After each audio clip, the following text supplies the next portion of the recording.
Imagine a king so powerful that he traveled to the ends of the earth, met strange peoples, and built a barrier to protect humanity from chaos. This isn't a fairy tale. It's the story of Dhul-Qarnayn, one of Islam's most enigmatic heroes. But who was he really? And what can his incredible journey teach us today? Assalamu alaikum and welcome to Epic Ummah, where we bring you the epic stories and lessons from Islamic history. Today we're diving into the mystery of Dhul-Qarnayn, a figure shrouded in legend and revered in the Quran. Was he a mighty conqueror like Alexander the Great? A wise ruler like Cyrus? Or someone else entirely? In this video, we'll explore his story, his incredible journeys, and the timeless lessons he left behind. So, grab a seat and let's embark on this adventure together. Let's talk about the king who traveled to the ends of the earth. In the Quran, Surah Al-Kahf, verses 83 to 98, we meet Dhul-Qarnayn, a name that translates to the one with two horns or the one of two ages. This title alone is a puzzle that's fascinated scholars, poets, and everyday Muslims for over 1,000 years. Why two horns? Some say it's because he ruled both the east and the west, his dominion stretching across horizons like the two tips of a crescent moon. Others suggest it might refer to a literal helmet adorned with horns, a symbol of power and authority in ancient cultures. Think of the Viking-like imagery, but with a godly twist. There's even a view that two ages hints at his influence spanning generations, a legacy that echoes through time. The Quran describes him as a man Allah blessed with extraordinary gifts. We established him upon the earth, and we gave him a way to everything. Chapter 18, verse 84. That's a huge deal. It means he had the resources, the smarts, and the divine support to tackle any challenge. His story unfolds in 3 epic journeys, first to the setting sun, then to its rising, and finally to a place where he'd leave his mark on history with a massive barrier. But the Quran doesn't spill all the beans. It doesn't tell us his real name, where he was born, or what he looked like. Instead, it zooms in on his actions, his faith, and his justice. This vagueness isn't a flaw. It's a feature. It invites us to imagine him as a universal hero, not tied to one place or time. In Islamic tradition, he's often seen as a king or a prophet, someone who didn't just conquer lands, but conquered hearts with righteousness. Tafsir scholars like Ibn Kathir and Tabari dig into his tale, painting him as a model of leadership rooted in Tawheed, the belief in one God. So, before we chase down who he might have been, let's sit with this. Dhul-Qarnayn's a symbol of what happens when Allah's favor meets human effort. His story kicks off with purpose, showing us that true power isn't about flexing muscle, but about serving a higher cause. It's a call to lead with faith and fairness, no matter where we are in life. But who was this guy behind the horns? Let's explore the theories about his identity. Could Dhul-Qarnayn be Alexander the Great? Let's start with the big one, Alexander the Great. This Greek conqueror, born in 356 BCE, stormed across the ancient world, building an empire from Greece to India. Coins and statues from his time sometimes show him with ram's horns, tying into that two horns vibe. Plus, medieval tales, like the Alexander romance, talk about him chasing the edges of the earth, meeting odd tribes, and even building gates to block out barbarians. Sound familiar? That's why some early Muslim historians thought, hey, this could be Dhul-Qarnayn. But there's a snag. Alexander was a polytheist, worshipping Zeus and a whole crew of gods. The Quran, though, calls Dhul-Qarnayn a monotheist, a servant of Allah. That's a deal breaker for most scholars today. They say the timelines and beliefs just don't match up. Next up, Cyrus the Great, the Persian king who ruled around 600 BCE. Cyrus is a stronger contender.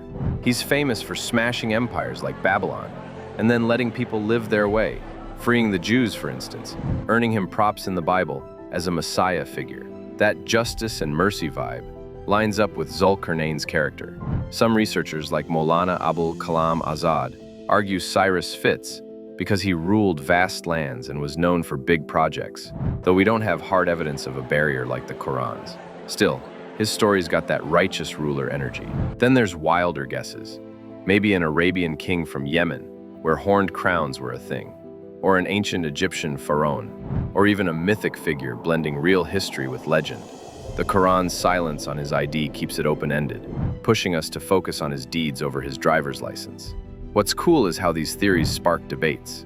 Muslims, Jews, Christians, and historians all have their takes, weaving a tapestry of wonder around this guy. Theories aside, Dhul-Qarnayn's real identity isn't the point. His faith and actions are. He's proof that a leader can be mighty and humble, a combo we can all aim for. Whoever he was, his adventures steal the show. Let's hit the road with Dhul-Qarnayn's epic journeys. What does Dhul-Qarnayn find at the ends of the earth? The Quran drops us into 3 jaw-dropping trips. First, he rolls west to where the sun sets, described as a muddy spring or a dark, murky sea. Chapter 18, verse 86. Imagine him standing there, the horizon swallowing the sun, surrounded by a people scratching out a living in a swampy mess. These folks were a mixed bag, some troublemakers, some decent. Allah puts Dhul-Qarnayn in charge, and he lays down the law. Wrongdoers get punished, the good get rewarded. He's not there to flex, he's there to fix, balancing justice with mercy like a pro. Then he swings east, where the sun rises over a land with no cover. Think endless plains, no trees, just scorching heat. Chapter 18, verse 90. The people here are exposed, vulnerable. Maybe nomads or farmers frying under the sky. The Quran's light on details, but picture him rolling up with solutions. Maybe digging wells, rigging shade, or teaching them to adapt. He doesn't just gawk, he gets to work, showing leadership's about action, not photo ops. His third stop's the blockbuster, a valley between 2 mountains. The locals are desperate, barely stringing words together. Yajuj and Majuj are ruining us. These raiders, think vandals on steroids, are tearing through their crops and homes. They offer tribute, but Dhul-Qarnayn waves it off. Allah's gift is enough. Lend me your hands instead. They haul iron slabs, stack them sky high, melt them with fire, and coat it with copper.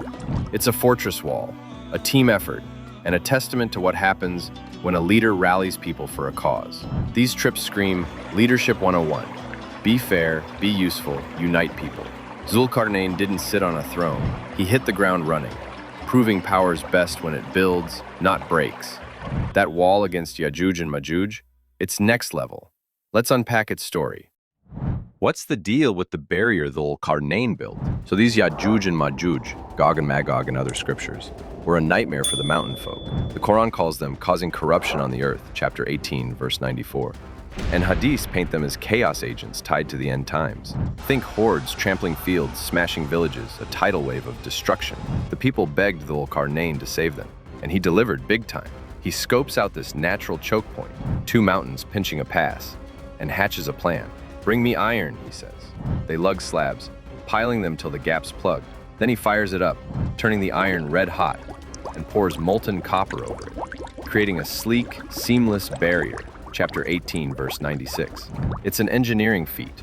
Smooth as glass, tough as nails, unclimbable, undiggable. Yajuj and Majuj are toast, locked out. But here's the kicker. Dhul-Qarnayn doesn't pat himself on the back. He says, "This is a mercy from my Lord." But when his promise comes, he'll level it. Chapter 18, verse 98. He's humble, crediting Allah, and drops a prophecy.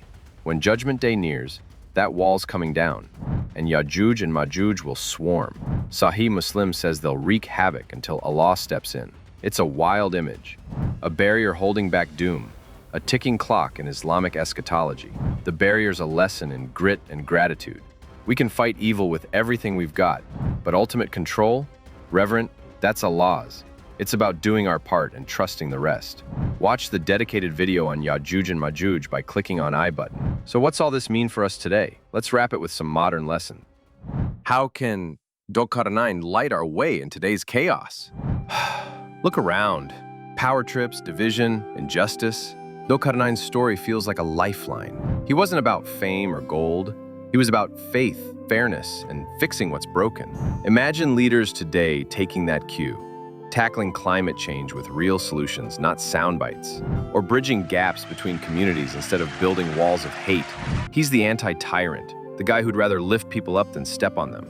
History's got echoes of this. Take Umar ibn Khattab, the second caliph, tough as nails, but slept on a mat, obsessed with justice. Or modern figures like Abdal Sittar Adi, who turned a one-man ambulance gig into Pakistan's biggest charity, serving with zero ego. They've got that Dhul-Qarnayn spark, power for good, not glory. And it's not just for the big names. You could channel him by standing up to a bully, organizing a cleanup, or just being the calm in someone's storm. His journeys say, don't wait, act. His humility says, keep it real. And his faith? It's a neon sign. Trust Allah, even when the road's rough. That's how his 1,400-year-old story still hits home. Dhul-Qarnayn's a blueprint for us. Use what you've got, help who you can, and lean on faith. His legacy's a nudge to be heroes in our own lives, one good deed at a time. So, who was Dhul-Qarnayn? We might not pin down his name, but the Quran shows us a hero full of faith, wisdom, and heart. He roamed the earth, spread justice, and shielded people from chaos. His story tells us power comes from Allah, and it's for helping others. Let's take his lessons and make our own mark. Your like fuels our mission. Your share spreads prophetic wisdom, and your subscribe builds a fortress for Islamic truth. Help us rebuild what the world tries to erase. Thanks for watching, and keep exploring.